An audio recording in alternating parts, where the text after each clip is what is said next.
Hi, I'm Tim. Welcome to our channel and thanks for logging on. If you enjoy these videos, do me a favor and subscribe to our YouTube channel right here at Watchbox Reviews. I'd really appreciate it, and then I'd be able to send videos of watches like this to your inbox as soon as tomorrow morning.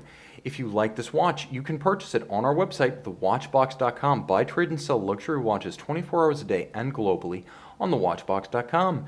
And today we are discussing the Audemars Piguet Royal Oak 15400ST, the black dial version.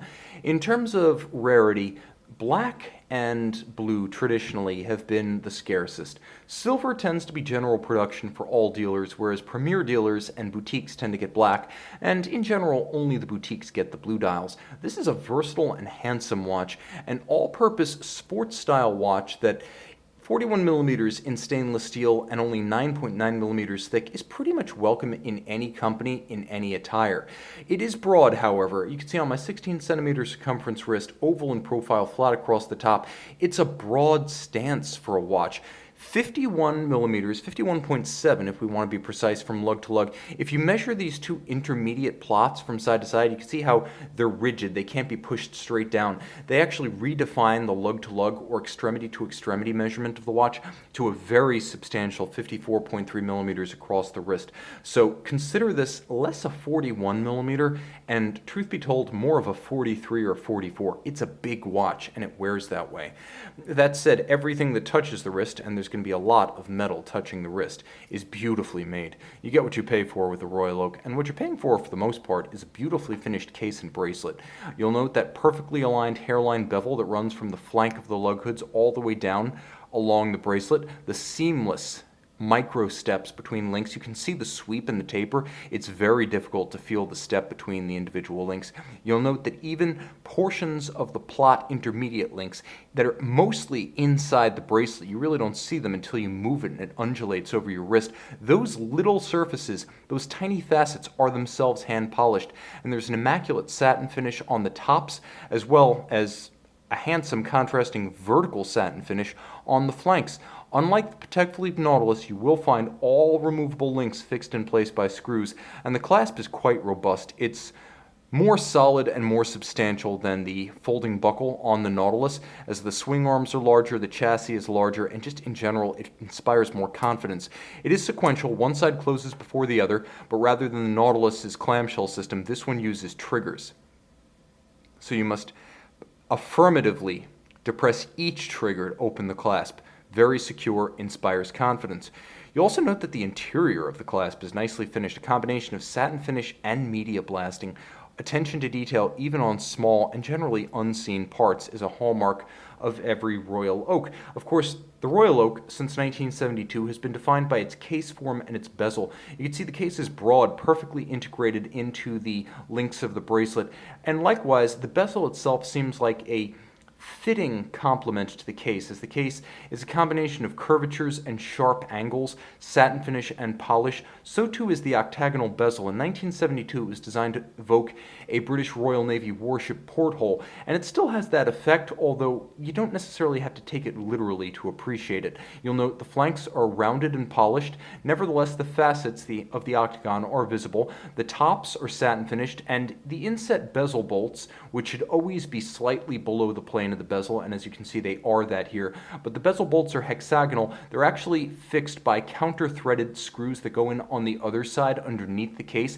That's how they get to align perfectly from bolt to bolt around the bezel. It's not though they're actually screwed in, they simply sink in and they get secured from the opposite side. They're all white gold, they're all of high polish. The dial is the tapisserie design that Audemars Piguet has made in-house since 2012. The hobnail, with its fine texture between the larger hobnails, created on a 19th century pantograph lathe.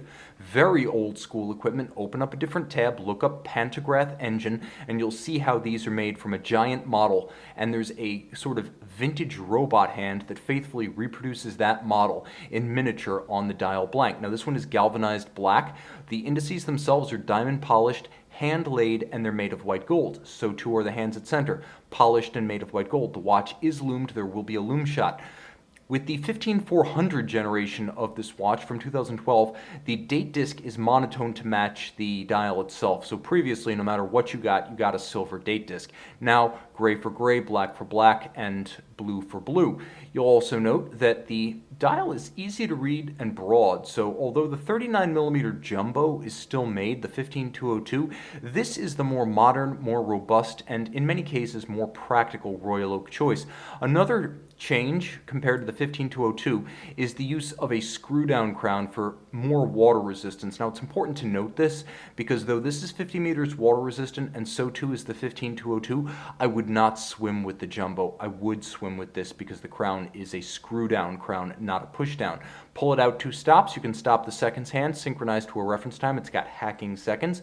Pull out 1 stop and you activate the quick set for rapidly cycling the date, and always screw the crown down, as I like to say, for security when a watch is, I should do that completely, take my own advice, for security, so the watch is protected against shearing and water intrusion.